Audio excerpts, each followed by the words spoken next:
మీ business ఏదైనా మీ ఊర్లో promotion చేయాలంటే అది సుమన్ టీవీతోనే సాధ్యం. ఇప్పుడే సంప్రదించండి.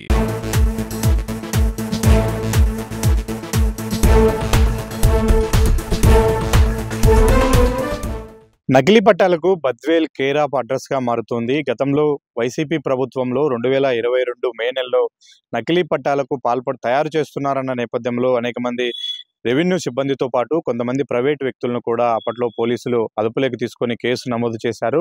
అయితే ఆ కేసు విచారణ ఒకానొక దశలో పూర్తిగా ఆగిపోయింది. వాళ్ళందరూ కూడా బెయిల్ తెచ్చుకొని ఇప్పుడు బయటే తిరుగుతూ ఉన్నారు. అయితే ఇప్పటికీ బద్వేల్‌లో విరివిగా నకిలీ పట్టాలు, నకిలీ పాస్ పుస్తకాలు చలామణిలో ఉన్నాయి అన్న నేపథ్యంలో తాజాగా బద్వేల్ అర్బన్ పోలీసులకు ఒక ఫిర్యాదు అందింది. ఆ ఫిర్యాదు నేపథ్యంలో ఒక నలుగురి పైన కేసు నమోదు చేసినట్టుగా మనకు సమాచారము అందుతూ ఉంది. బద్వేలు మార్తమ్మ నగర్‌కు చెందినటువంటి రత్నమ్మ అనే మహిళ ముగ్గురికి ఒకే పట్టాను అంటే ఫేక్ పట్టాలు తయారు చేసి ముగ్గురికి అమ్మకం చేసింది. ఆ ముగ్గురు కూడా ఈ విషయం తెలుసుకొని వారిలో ఒకరు వెంకటరమణ అనే వ్యక్తి పోలీసులకు ఫిర్యాదు చేశారు. తనకిట్లా నకిలీ పట్టాతో పట్టా అమ్మారు, తనను మోసం చేశారు అంటూ ఆయన ఇచ్చినటువంటి ఫిర్యాదు మేరకు మొత్తం రత్నమ్మతో పాటు మరో ముగ్గురి పైన కూడా కేసు నమోదు చేసి విచారణ చేస్తున్నట్టుగా మనకు సమాచారం అందుతుంది. ఈ విచారణ మొత్తం కూడా మైదుకూరు డిఎస్పీ ఆధ్వర్యంలో జరుగుతూ ఉంది. అయితే గతంలో నకిలీ పట్టాల కేసు విచారణ లాగానే ఇది కూడా నీరుగారిపోతుందా, లేకంటే పూర్తి స్థాయిలో ఇందులో నిజానిజాలు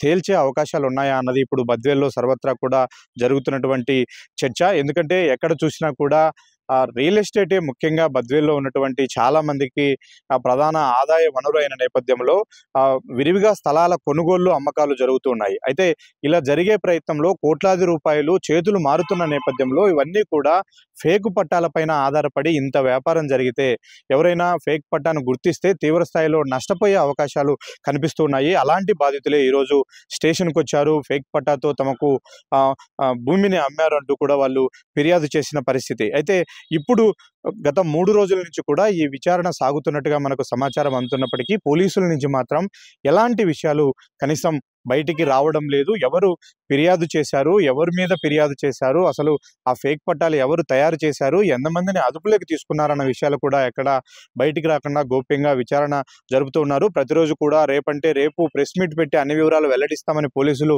చెప్తున్నప్పటికీ 3 రోజులుగా ఇదే వ్యవహారం నడుస్తూ ఉంది. అంటే ఈ కేసును సరైన మార్గంలో విచారణ దిశగా సాగుతూ ఉంటే ఆ వివరాలను మీడియాకు చెప్పడానికి పోలీసులకు ఉన్నటువంటి అభ్యంతరం ఏంటి అన్నది ఇప్పుడు సర్వత్రా వినిపిస్తున్నటువంటి ప్రశ్న. అయితే ఈ ఇన్ఫర్మేషన్ బయటకు వెళితే మరికొంతమంది నకిలీ పట్టాల విషయంలో పాత్ర ఉన్నటువంటి వారు తప్పించుకునే అవకాశాలు ఉంటాయి అని పోలీసులు చెప్తున్నప్పటికీ గతంలో 2022 మేలో 19 మంది పైన ఈ నకిలీ పట్టాల విషయంలో కేసు నమోదయ్యాయి. వారిలో ఒక 5 మందిని తిరిగి ఇప్పుడు ఇదే కేసులో కూడా ఇన్వాల్వ్ చేసి విచారణ చేస్తున్నట్టుగా తెలుస్తుంది. అయితే మనకు వచ్చినటువంటి విశ్వసనీయ సమాచారం ప్రకారం వారెవరు కూడా ఇప్పుడు పోలీసులు తాజాగా నమోదు చేసినటువంటి ఎఫ్ఐఆర్లో వాళ్ళ పేర్లు లేవు. వీళ్ళందరూ కొత్త వ్యక్తులే. అంటే ఇక్కడ నకిలీ పట్టాల విషయంలో 2 విధాలుగా ఇక్కడ ఫ్రాడ్ జరిగే అవకాశం ఉంటుంది. మొదటి నుంచి కూడా సుమన్ టీవీ ఒకటే చెప్తుంది, బద్వేల్లో రెవెన్యూ రికార్డులే ట్యాంపరింగ్ అయ్యాయి. అంటే ఒకానొక దశలో ప్రభుత్వం అధికారికంగా గుర్తించి ఎవరికైతే పట్టాలు ఇచ్చిందో ఆ పట్టాలు ఇచ్చినటువంటి లిస్టునే తారుమారు చేశారు. కొత్త వ్యక్తుల పేర్లు అందులో చేర్చారు. ఆ కొత్త వ్యక్తులు పేర్లు ఏవైతే రికార్డులో చేరాయో వాటి పేర్ల మీదే ప్రైవేటుగా పట్టాలు, అంటే కొంతమంది ప్రైవేటు వ్యక్తులు దొంగ పట్టాలు సృష్టించి వాటి మీద కొనుగోళ్లు అమ్మకాలు జరుగుతున్నాయి. నిజమైనటువంటి లబ్ధిదారులు నిజమైనటువంటి పట్టాలు పూర్తిగా పక్కకెళ్ళిపోయిన పరిస్థితి. ఇది ఒక ఫ్రాడ్. అయితే ఇప్పుడు ఒక పట్టా ఉంది అంటే ఒక వ్యక్తి పేరుతో ఆ వ్యక్తి ఒకరికి తన అవసరాల నిమిత్తం అమ్ముకోవడంతో పాటు తిరిగి మళ్ళీ అదే పట్టాను ఫేక్ సృష్టించి మరికొంతమందికి అమ్ముతున్నటువంటి, అంటే ఒక వ్యక్తి తన పట్టాను 2-3 వ్యక్తులకు అమ్ముతున్నటువంటి క్రైమ్. ఇప్పుడు తాజాగా నమోదైనటువంటి కేసు కూడా రెండో క్రైమ్కు సంబంధించినటువంటి విషయమే. ఈ 2 విధాలుగా ఇక్కడ పట్టాల విషయంలో ఫ్రాడ్ జరుగుతూ ఉంది. అయితే ఈ పట్టాల విషయంలో పూర్తి స్థాయిలో రెవెన్యూ అధికారుల పాత్ర ఉంది అని పదే పదే కూడా వెలుగులోకి వస్తుంది. తాజాగా నమోదైనటువంటి కేసులో కూడా ఒక విఆర్ఓ పాత్ర పైన చాలా స్పష్టమైన ఆధారాలు లభించాయని మనకు విశ్వసనీయ సమాచారం అందుతుంది.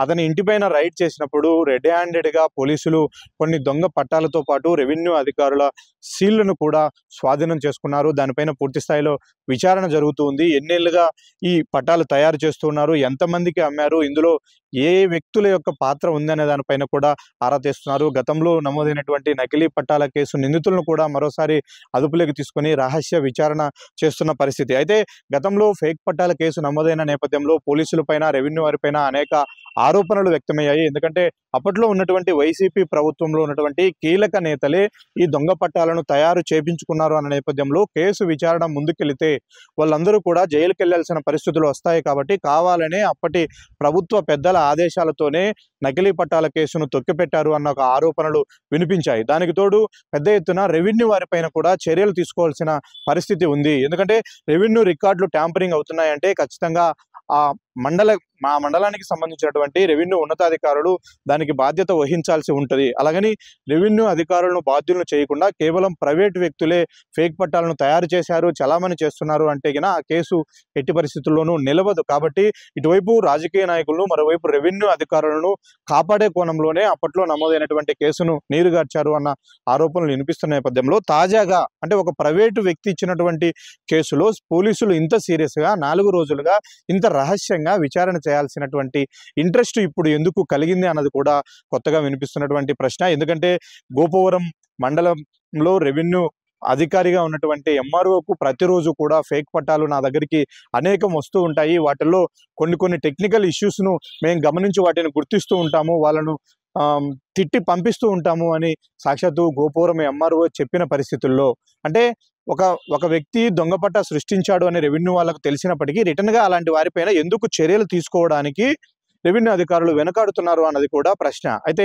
ఇప్పటివరకు అలాంటి చొరవ రెవెన్యూ అధికారులు తీసుకోలేదు, వాళ్ళు ఫిర్యాదు చేయలేదు, ఎవరిని కూడా అరెస్ట్ చేయలేదు. కానీ ఈరోజు తనకు తానుగా నేను దొంగ పట్టా కొని మోసపోయాను, నన్ను మోసం చేసిన వ్యక్తుల మీద చర్యలు తీసుకోండి అంటూ ఒక ప్రైవేటు వ్యక్తి ఇచ్చినటువంటి ఫిర్యాదు నేపథ్యంలోనే ఇప్పుడు జరుగుతున్నటువంటి కేసు విచారణ అంతా కూడా సాగుతున్నట్టుగా తెలుస్తుంది.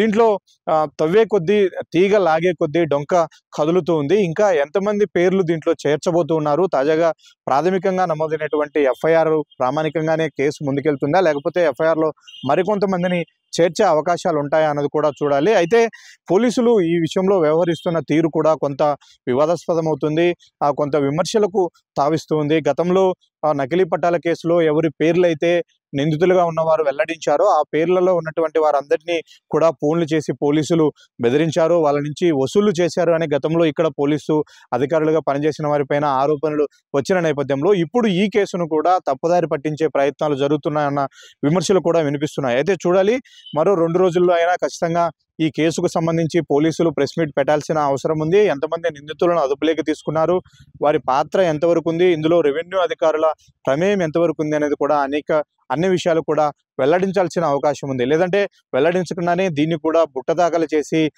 కలెక్షన్లకు మాత్రమే వాడుకుంటారా అనేది కూడా చూడాల్సిన అవసరం కనిపిస్తుంది. వీడియో జర్నలిస్ట్ సాగర్తో సుదర్శన్ రెడ్డి, సుమన్ టీవీ, బద్వేల్.